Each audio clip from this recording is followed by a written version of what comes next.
በአጋጣሚ ትውውቅ ወደ ጋብቻ የተቀየረ።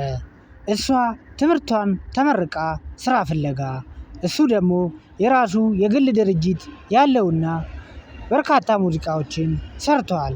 በተለይም ቱቱ ቃንጃለኑ በሰፊው አድማጭ ተመልካች ዘንድ ደርሶለታል።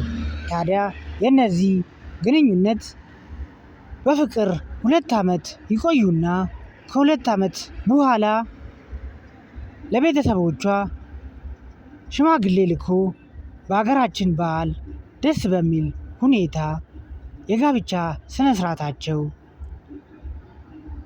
ሚያዝያ 25 ቀን ተከናወነ።